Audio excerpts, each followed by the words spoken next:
Hello everyone. इस video में मैं BPSC 68th and 69th pre exam के लिए अलग अलग कोचिंग इंस्टीट्यूट के टेस्ट सीरीज से साइंस के क्वेश्चंस का कंप्रहेंसिव एंड डिटेल डिस्कशन करने जा रहा हूं।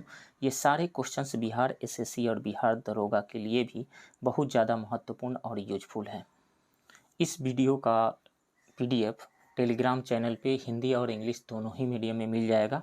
आप इस वीडियो को लाइक कीजिए, शेयर कीजिए और यदि इस चैनल को सब्सक्राइब नहीं किए हैं तो प्लीज़ इस चैनल को सब्सक्राइब कीजिए। तो चलिए शुरू करते हैं। क्वेश्चन नंबर 1, निम्नलिखित में कौन सी अदिश राशि है? Which of the following is scalar quantity?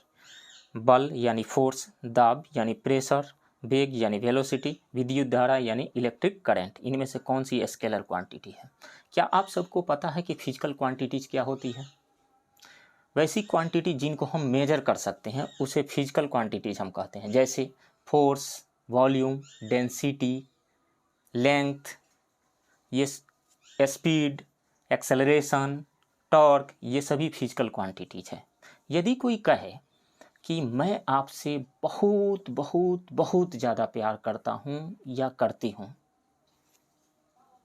कितना ज़्यादा प्यार करते हो, कितना मीटर, कितना लीटर या कितना केजी, आज मैं तुमसे बहुत ज़्यादा नाराज़ हूँ, कितना नाराज़ हो, आज मैं बहुत ज़्यादा खुश हूँ, कितना खुश हूँ, क्या इसको क्वांटिफाई किया जा सकता है? इसको मेजर किया जा सकता है? नहीं किया जा सकता है। तो फीलिंग्स हो गया, इमोशन हो गया, हैप्पीनेस हो गया, सौरो हो गया, इसको हम क्वांटिफाई नहीं कर सकते हैं, इसको मेजर नहीं कर सकते हैं। इसलिए ये सारी चीज़ें जो है ये फिजिकल क्वांटिटीज नहीं है। तो फिजिकल क्वांटिटी दो टाइप की होती है, स्केलर एंड वेक्टर। इसमें से हमें चुनना है कि कौन सी स्केलर क्वांटिटी है।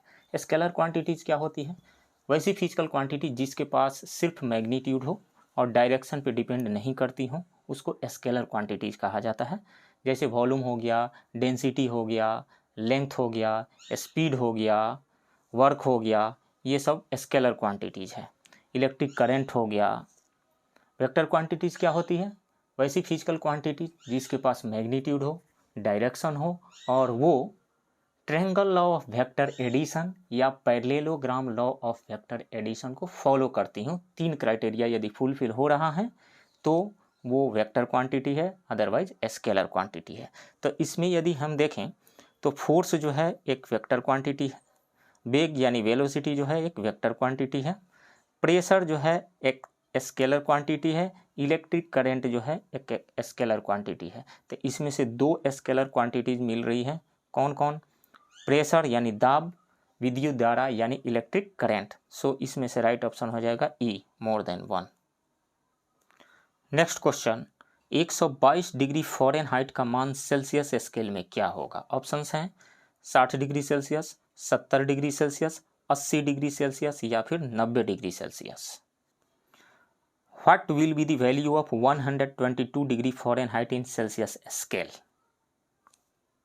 इस क्वेश्चन को सोल्व करने के लिए हमें फ़ारेनहाइट एंड डिग्री सेल्सियस को रिलेट करने वाला फार्मूला पता होना चाहिए। क्या है वो फार्मूला? पिछले वीडियो में भी मैं बताया हुआ था। वो है formula F-32 by 9 is equal to C by 5। This implies that F की जगह पर क्या रख देंगे? 122 minus 32 divided by 9 is equal to C by 5। तो 2 में से 2 गया 0 एंड 12 में से 3 गया 9 by 90 by 9 is equal to C by 5। इधर 9 10 टाइम्स में कट जाएगा, ये 10 टाइम्स में इधर 10 से 5 को मल्टीप्लाई करेंगे हम तो आएगा 50, यानी C इज इक्वल टू आएगा 50 डिग्री सेल्सियस। कौन सा ऑप्शन सही आ रहा है? इसमें से कोई भी ऑप्शन सही नहीं आ रहा है। सो राइट ऑप्शन यहाँ पे हो जाएगा E। नेक्स्ट क्वेश्चन, 1 इलेक्ट्रॉन पर कितना आवेश होता है? How much charge does 1 electron have? 1.6 into 10 to power minus 19 coulomb या फिर minus 1.6 into 10 to power minus 19 coulomb. तो हम जानते हैं इलेक्ट्रॉन पे नेगेटिव चार्ज होता है। कितना होता है negative charge? 1.6 into 10 to power minus 19 coulomb. तो इसमें से कौन सा आंसर हो जाएगा? बी आंसर हो जाएगा, minus 1.6 into 10 to the power minus 19 coulomb. Right option यहाँ पे बी हो जाएगा। ये किसका चार्ज है? Plus 1.6 into 10⁻⁻19 coulomb. ये प्रोटॉन पे जो चार्ज होता है वो है, प्रोटॉन पे जो चार्ज होता है वो होता है, जितना प्रोटॉन पे पॉजिटिव चार्ज होता है उतना ही इलेक्ट्रॉन पे नेगेटिव चार्ज होता है, न्यूट्रॉन पे कोई चार्ज नहीं होता है। नेक्स्ट क्वेश्चन, जल का घनत्व निम्नलिखित में से किस तापमान पर अधिकतम होता है? Eight which of the following temperature is the density of water greatest, maximum होता है, तो वो होता है 4 डिग्री सेल्सियस पे। राइट ऑप्शन जो हो जाएगा वो बी होगा, 4 डिग्री सेल्सियस। नेक्स्ट क्वेश्चन, एक अवतल लेंस बिंब का प्रतिबिंब बनती है जो होता है। A concave lens forms the image of an object which is, तो कनकेव लेंस है, यहाँ पे कनकेव लेंस से बना देते हैं इमेज, क्या होता है, ये हो गया कनकेव लेंस। इसका ये प्रिंसिपल एक्सिस हो गया।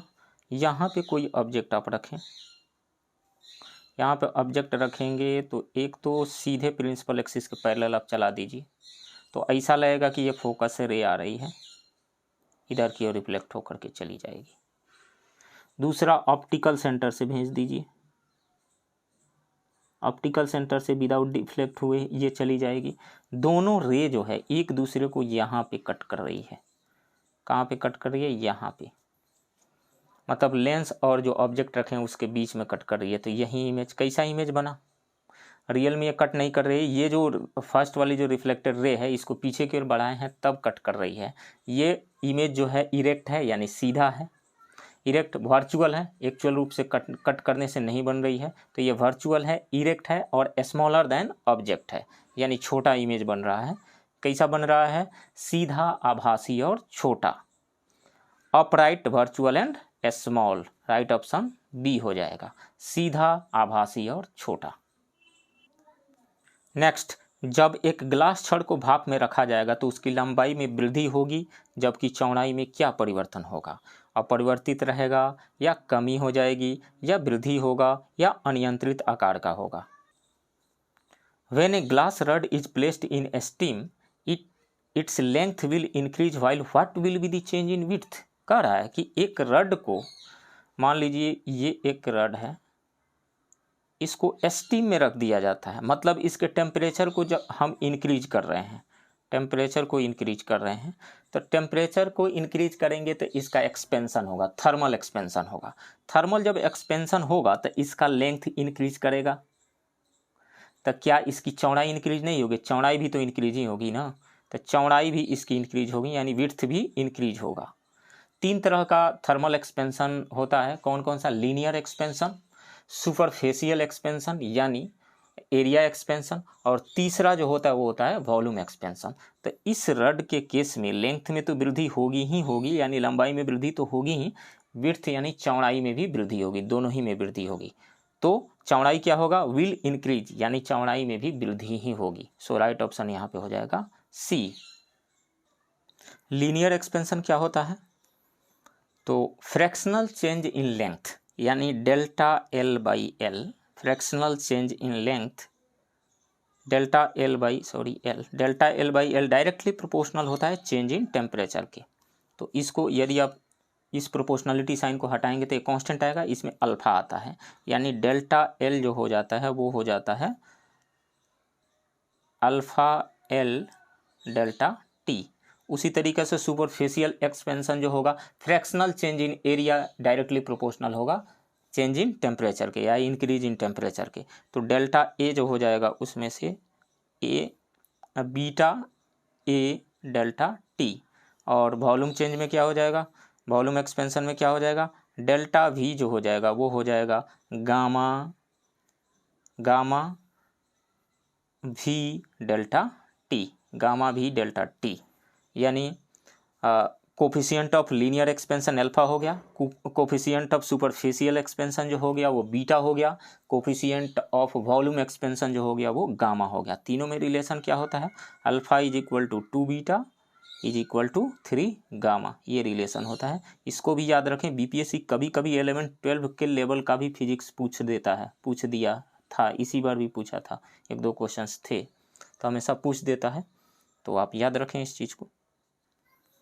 Next question, FM broadcasting service प्रसारण सेवा में किस रेंज का आवृत्ति बैंड होता है? What range of frequency band are there in FM broadcasting service, तो वो होता है 88 to 108 मेगाहर्ट्ज, यानी 88 से 108 मेगाहर्ट्ज तक। राइट ऑप्शन यहाँ पे हो जाएगा सी।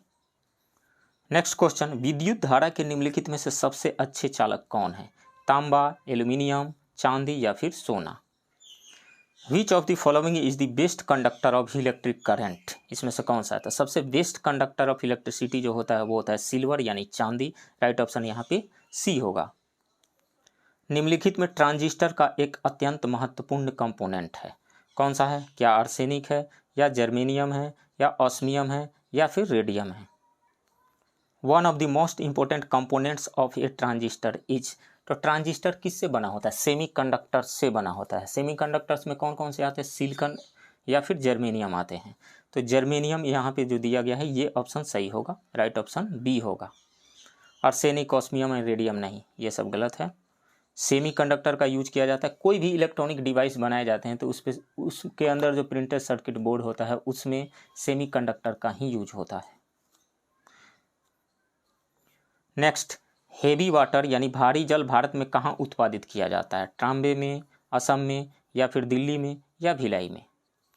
Where is heavy water produced in India, तो ट्राम्बे में होगा। राइट ऑप्शन यहाँ पे ए हो जाएगा। ये ट्राम्बे है कहाँ? ये मुंबई में है। इसके अलावा आप ये भी जान जाइए कि हेवी वाटर क्या होता है। देखिए, हाइड्रोजन के 3 आइसोटोप्स होते हैं, कौन कौन सा? H11, H2 यहाँ पे 1, H31। H11 का क्या मतलब है? Atomic number 1, mass number 1। H21 का क्या मतलब है? एटॉमिक नंबर 1 और मास नंबर 2। H31 का मतलब atomic number 1 and mass number 3। मतलब ये रहा, इसको हम प्रोटियम कहते हैं H11 को, H2 वाले को ड्यूटेरियम, H3 वाले को ट्राइटियम कहा जाता है, और H2 वाला जो है इसी को कहा जाता है ड्यूटेरियम। जो है ये ड्यूटेरियम ऑक्साइड को हेवी वाटर कहा जाता है, ड्यूटेरियम ऑक्साइड। इस हाइड्रोजन में, प्रोटियम में कोई न्यूट्रॉन नहीं है, ड्यूटेरियम में 1 न्यूट्रॉन है और ट्राइटियम में 2 न्यूट्रॉन है। तो हेवी वाटर यानी ड्यूटेरियम जो ऑक्साइड होगा D2O, यही हेवी वाटर है। हेवी वाटर का यूज होता कहाँ है? मॉडरेटर के रूप में यूज होता है। आप जानते हैं कहीं पर भी न्यूक्लियर रिएक्शन होता है यानी न्यूक्लियर फिशन रिएक्शन, नाभिकीय विखंडन रिएक्शन होता है, तो उसमें एक बहुत बड़ा न्यूक्लियस 2 या 2 से अधिक छोटे छोटे न्यूक्लियाई में टूट जाता है और वहाँ से एनर्जी रिलीज होती है। तो मान लीजिए यूरेनियम 235 हम ले लें, यूरेनियम 235, इसका हमें विखंडन करवाना है। तो इसका विखंडन करवाने के लिए न्यूट्रॉन से हम इस पे अटैक करवाएंगे, और न्यूट्रॉन होना कैसा चाहिए? स्लो स्पीड उसका होना चाहिए। स्लो न्यूट्रॉन से जब इस पे अटैक कराएंगे हम, स्लो न्यूट्रॉन से, तो ये टूट जाएगा। किस में? बेरियम एंड क्रिप्टन में। बेरियम एंड क्रिप्टन में ये टूट जाएगा, और यहाँ से एवरेज जो है 3 न्यूट्रॉन्स फिर निकलेंगे और अदर 3 न्यूक्लियस पे ये फिर अटैक कर सकते हैं यदि इस रिएक्शन को हम अनकंट्रोल बनाना चाह रहे हो, अनकंट्रोल चेन रिएक्शन बनाना चाह रहे हो, तो ऐसा यूज करेंगे। और जैसा कि न्यूक्लियर बम में होता है। और यदि हम इन तीनों में से 2 को एब्जर्व करवा लें, कैडमियम एंड ब्रोन का रॉड का यूज करते हुए, तो एक ही जाएगा न्यूट्रॉन, एक ही न्यूक्लियस पे अटैक करेगा, तो वो कंट्रोल चेन रिएक्शन होगा, और न्यूक्लियर रिएक्टर में इसी का यूज किया जाता है। तो इस न्यूट्रॉन के स्पीड को स्लो करने के लिए कभी कभी हेवी वाटर का यूज किया जाता है। हेवी वाटर जो है, हेवी वाटर के प्लांट्स जो है भारत में 8 जगहों पर लगाए गए हैं। कहाँ कहाँ? तमिलनाडु के तूतीकोरिन में, राजस्थान के कोटा में, गुजरात के बड़ौदा में, महाराष्ट्र के थाल में, उड़ीसा के तालचर में, आंध्र प्रदेश के मैंगलुरु में, और गुजरात के हजीरा में, और पंजाब के नांगल में। 8 जगहों पर लगाए गए हैं। नेक्स्ट क्वेश्चन, एक तत्व में परमाणु संख्या 18 एवं द्रव्यमान संख्या 40 है तो परमाणु में उपस्थित न्यूट्रॉनों की संख्या होगी। If an element has atomic number 18 and mass number 40, then what will be the number of neutrons present in the atom?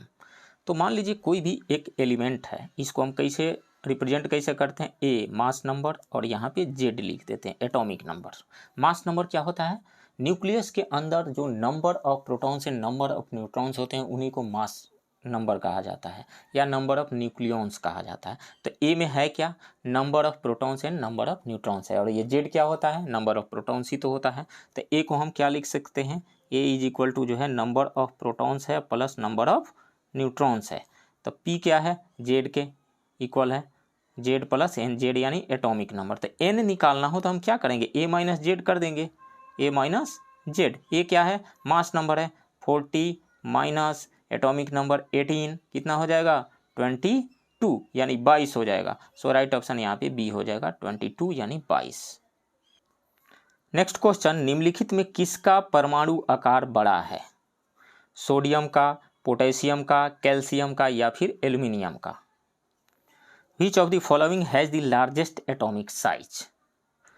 तो एटॉमिक साइज को डिसाइड करने से पहले आप एक ये जान जाइए कि किसी ग्रुप में ऊपर से नीचे आने पे और किसी पीरियड में लेफ्ट से राइट जाने पे एटॉमिक साइज कैसे चेंज होता है।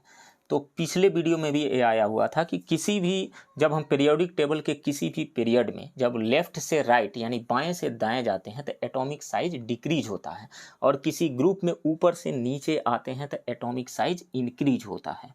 तो यदि आप देखें सोडियम का एटॉमिक नंबर 11 होता है और पोटेशियम का 19 होता है, तो सोडियम ऊपर है, सोडियम ऊपर है, ये फर्स्ट ग्रुप के एलिमेंट है, और पोटेशियम उसके नीचे है।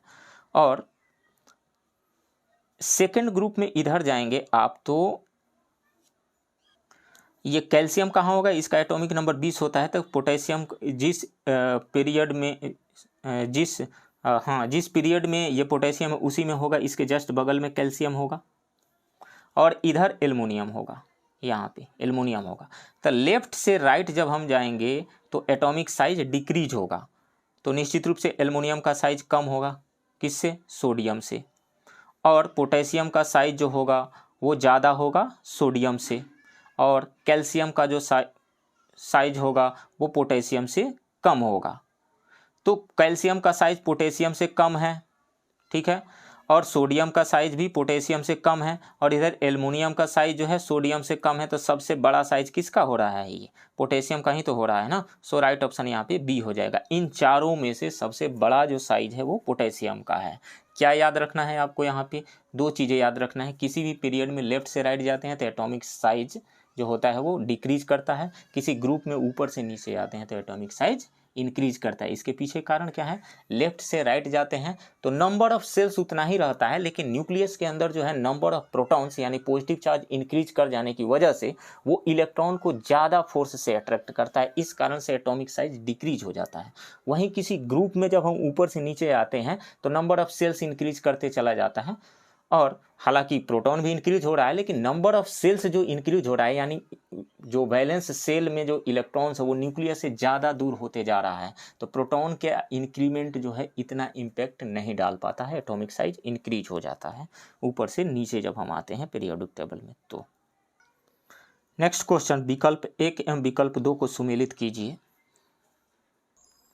Match option 1 and option 2। Option 1 में दिया गया है German silver, solder, bleaching powder and hypo, और ऑप्शन 2 में दिया गया है tin, nickel, sodium and chlorine. कौन सा मैच होगा यहाँ पे। तो जर्मन सिल्वर जो है ये एलवाय है, यानी ये मिश्र धातु है कॉपर, जिंक एवं निकेल का। जर्मन सिल्वर में क्या पाया जाएगा, कॉपर, जिंक एवं निकेल। तो निकेल जो हो जाएगा जर्मन सिल्वर से ए का 2 हो जाएगा।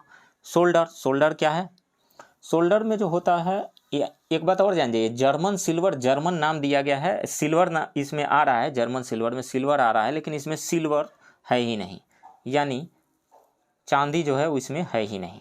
उसके बाद में सोल्डर, सोल्डर में टीन एम लेड होता है, सोल्डर में जो होता है टीन एम लेड, तो बी का जो हो जाएगा वो 1 हो जाएगा। उसके बाद ब्लीचिंग पाउडर, तो ब्लीचिंग पाउडर का फार्मूला क्या होता है, CaO इंटू Cl,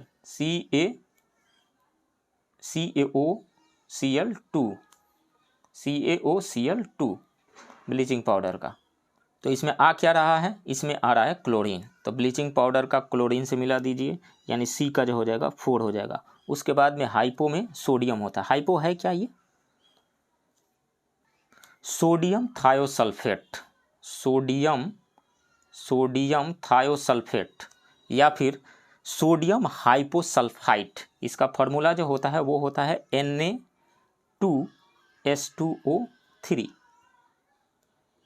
इसी के सॉल्यूशन को हाइपो सॉल्यूशन कहा जाता है। क्या नाम है इसका? सोडियम थायोसल्फेट कह दीजिए या सोडियम हाइपोसल्फाइड कह दीजिए। ये एक पाउडर है, जब इसको वाटर में डिजोल्व करते हैं तो सॉल्यूशन बनता है जिसको सोडियम हाइपोसल्फाइड कहा जाता है, यानी हाइपो सॉल्यूशन कहा जाता है। तो इसमें आ क्या रहा है? सोडियम आ रहा है Na2H2O3, तो सोडियम आ रहा है Na, तो इसलिए हाइपो का जो हो जाएगा वो सोडियम हो जाएगा। तो इसमें से कौन सा मैच कर रहा है? डी मैच कर रहा है। ए का 2, बी का 1, सी का 4 एंड डी का 3। राइट ऑप्शन यहाँ पे डी होगा। नेक्स्ट क्वेश्चन, इनमें कौन सी गैस गैसीय चक्र में नहीं है? Nitrogen, oxygen, carbon dioxide, hydrogen. Which of the following gases is not in the gaseous cycle? तो गैसीय साइकिल है क्या? यह एक टाइप का बायो जियोकेमिकल साइकिल है जिसमें कौन कौन से साइकिल्स आते हैं? इसमें 4 आते हैं। Nitrogen cycle, oxygen cycle, carbon cycle एवं जल यानी वाटर साइकिल आता है। इसमें हाइड्रोजन साइकिल नहीं आता है।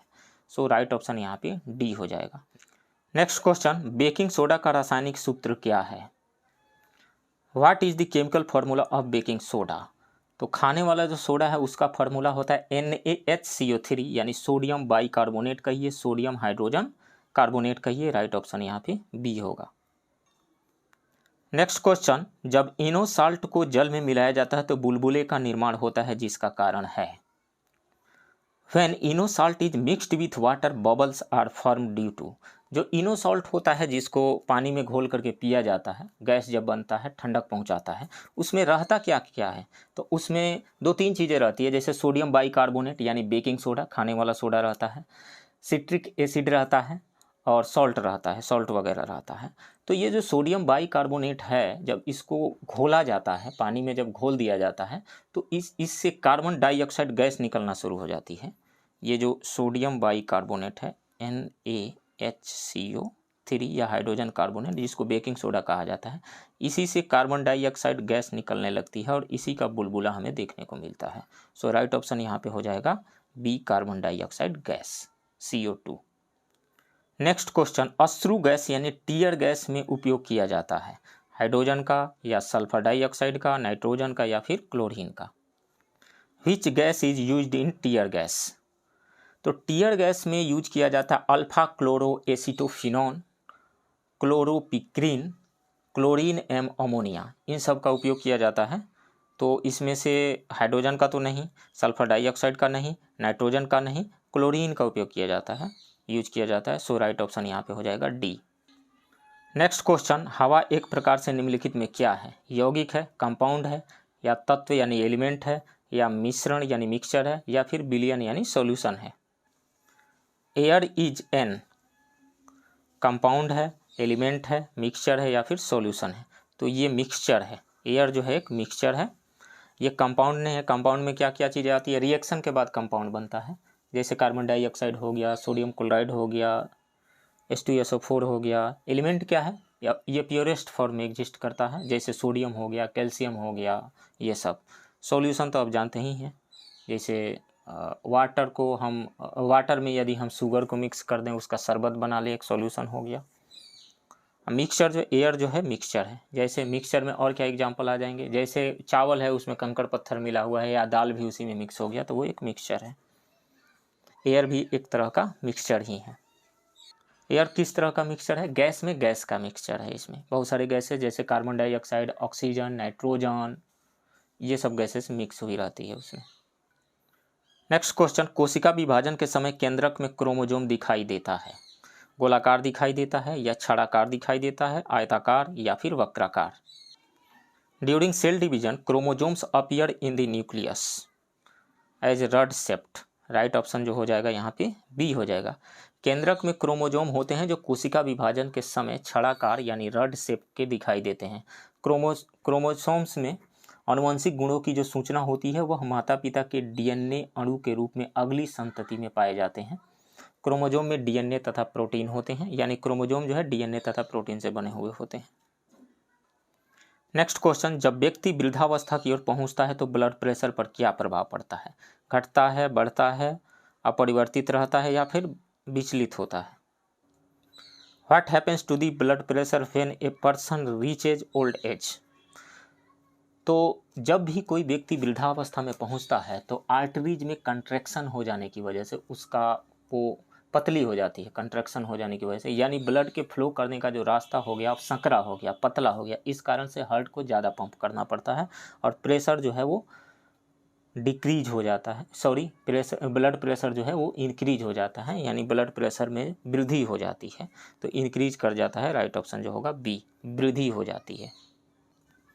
नेक्स्ट क्वेश्चन, मानव तंत्र में इंसुलिन किसका उपापचय यानी मेटाबॉलिज्म नियंत्रित करता है? वसा का, कार्बोहाइड्रेट का, प्रोटीन का या फिर न्यूक्लिक अम्ल का? In the human system insulin regulates the metabolism of fat का नहीं, कार्बोहाइड्रेट का, यस कार्बोहाइड्रेट का ही करता है, प्रोटीन का नहीं, न्यूक्लिक एसिड का नहीं। ये जो इंसुलिन जो हार्मोन है ये पैनक्रियाज से स्त्रावित होता है, पैनक्रियाज से स्त्रावित होता है और बॉडी में ब्लड शुगर को नियंत्रित करता है। जिस इंसान के इंसुलिन हार्मोन कम स्त्रावित होता है या नहीं होता है उनको ब्लड शुगर हो जाता है और बाहर से इंसुलिन के इंजेक्शन लेने पड़ते हैं। तो ये किसके मेटाबॉलिज्म को रेगुलेट करता है यानी नियंत्रित करता है? तो कार्बोहाइड्रेट यानी शुगर के। सो राइट ऑप्शन यहाँ पे हो जाएगा बी। नेक्स्ट क्वेश्चन, टूटी हुई हड्डियों को जोड़ने के लिए प्लास्टर ऑफ पेरिस का प्रयोग होता है या है? क्या है? बुझा हुआ चूना है या फिर कैल्शियम कार्बोनेट है या कैल्शियम हाइड्रोक्साइड है या फिर जिप्सम है? Plaster of Paris is used to mend broken bones, it is quicklime या फिर कैल्शियम कार्बोनेट या कैल्शियम हाइड्रोक्साइड या फिर जिप्सम। तो यह एक जिप्सम है। जिप्सम का क्या फार्मूला होता है? जिप्सम का जो फार्मूला होता है CaSO4 यानी calcium sulphate into 2H2, CaSO4 2H2 dihydrate यह होता है। जब इसको हम गर्म कर देते हैं कितना? 373 केल्विन यानी 100 डिग्री सेल्सियस के आसपास जब हम इसको गर्म कर देते हैं तो ये इस वाटर के मॉलिक्यूल्स जो हैं ये बाहर निकल जाते हैं। तो ये बन जाता है CaSO4 इंटू हाफ H2O यानी हेमीहाइड्रेट। तो जिप्सम का क्या फार्मूला हो गया? CaSO4 2H2O और जब इसको गर्म कर दिए तो बन गया प्लास्टर ऑफ पेरिस। इसका क्या फार्मूला हो गया? CaSO4 हाफ H2O यानी हेमीहाइड्रेट। तो प्लास्टर ऑफ पेरिस क्या है? इनफैक्ट ये एक जिप्सम है। सो राइट ऑप्शन जो हो जाएगा वो डी होगा। नेक्स्ट क्वेश्चन, कोशिका का शक्ति गृह निम्नलिखित में से किसे कहा जाता है? कोशिका भित्ति को, माइटोकॉन्ड्रिया को, राइबोसोम को या फिर न्यूक्लियस को? Which of the following is called the power source of the cell या power house of the cell? तो माइटोकॉन्ड्रिया को कहा जाता है power house of the cell. Ribosome को क्या कहा जाता है? प्रोटीन की फैक्ट्री कहा जाता है। नेक्स्ट क्वेश्चन, विटामिन के का रासायनिक नाम क्या है? राइबोफ्लाविन है, बायोटीन है, फिलोक्विनोन है या फिर थाइमिन है? What is the chemical name of vitamin के? तो विटामिन के का जो नाम होता है फाइलोक्विनोन होता है। राइट ऑप्शन यहाँ पे सी हो जाएगा। ये राइबोफ्लाविन, बायोटीन और ये थाइमिन क्या है? तो थाइमिन जो है विटामिन B1 का नाम है, राइबोफ्लाविन जो है B2 का नाम है और बायोटीन किसका नाम है? बायोटीन जो है वो B7 का नाम है। मैं सभी विटामिन बी का नाम मैं बता देता हूँ। विटामिन B1 का जो नाम है वो केमिकल नाम जो है थाइमिन है। विटामिन B2 का जो है राइबोफ्लाविन है। विटामिन B3 का नाम जो है वो नियासिन है। विटामिन B5 का जो नाम है वो पेंटाथेमिक एसिड है और विटामिन B6 का जो नाम है वो है पायरोडॉक्सिन। विटामिन B7 का नाम है बायोटीन और विटामिन B12 जो ये पूछा गया है BPSC में कई बार, इसका नाम है साइनोकोबालामीन। इसमें कोबाल्ट पाया जाता है। नेक्स्ट क्वेश्चन, इनमें से जीवाणु जनित रोग नहीं है? प्लेग, तपेदिक, टिटनस या फिर jaundice? Which of the following is not A bacterial disease? तो इसमें से प्लेग जो है बैक्टीरिया की वजह से होता है, टीबी जो है ये भी बैक्टीरिया से होता है, टेटनस जो है ये भी बैक्टीरिया से होता है, लेकिन जॉन्डिस जो है बैक्टीरिया से नहीं होता है, ये वायरस से होता है। इसमें hepatitis A, hepatitis B, hepatitis C आता है, ये वायरस जनित रोग है। सो राइट ऑप्शन यहाँ पे हो जाएगा डी। नेक्स्ट क्वेश्चन, निम्नलिखित में ब्लड ग्रुप के पिता के नाम से जाना जाता है? कार्ल लैड स्टीनर को या रॉबर्ट कोच को या फिर जोनास साल्क को या फिर HJ मुल्लर को? Which of the following is known as the father of the blood group, तो वो हैं कार्ल लैंडस्टीनर। राइट ऑप्शन जो होगा वो ए होगा। नेक्स्ट क्वेश्चन, निम्नलिखित में से किस या किन जीव समूह में 4 हृदय चैम्बर पाया जाता है? स्तनधारी में, पक्षी में, या क्रोकोडाइल यानी घड़ियाल में, या फिर सरीसृप यानी रेप्टाइल्स में? In which of the following 4 heart chambers are found? Mammal यानी स्तनधारियों में 4 हार्ट चैम्बर पाया जाता है, बर्ड में भी पाया जाता है 4 चैम्बर, क्रोकोडाइल यानी घड़ियाल में भी पाया जाता है, रेप्टाइल्स में 3 चैम्बर्स पाए जाते हैं, यानी रेप्टाइल्स के हार्ट में यानी दिल में 3 चैम्बर्स पाए जाते हैं। सो इसमें से ए भी सही है, मैमल, बर्ड एंड क्रोकोडाइल, यानी स्तनधारी, पक्षी और क्रोकोडाइल तीनों में, घड़ियाल में। सो राइट ऑप्शन यहाँ पे ई हो जाएगा। नेक्स्ट क्वेश्चन, पौधों में जल की ऊपर की ओर गति कहलाती है?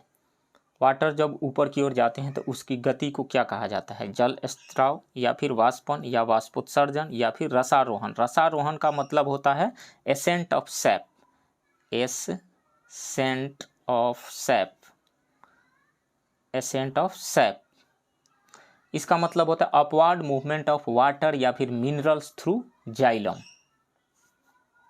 तो राइट ऑप्शन जो हो जाएगा रसारोहण यानी ascent of SAP, right option D.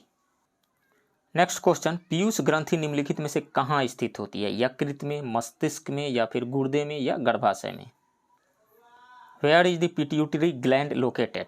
तो ये ब्रेन में है। कहाँ पे? ब्रेन में जो है ये हाइपोथैलेमस के नीचे होता है। सो राइट ऑप्शन यहाँ पे बी हो जाएगा, मस्तिष्क में। नेक्स्ट क्वेश्चन, वायरस से होने वाले सामान्य रोग निम्नलिखित में से नहीं है? खांसी, एड्स, डेंगू, या फिर कालाजार?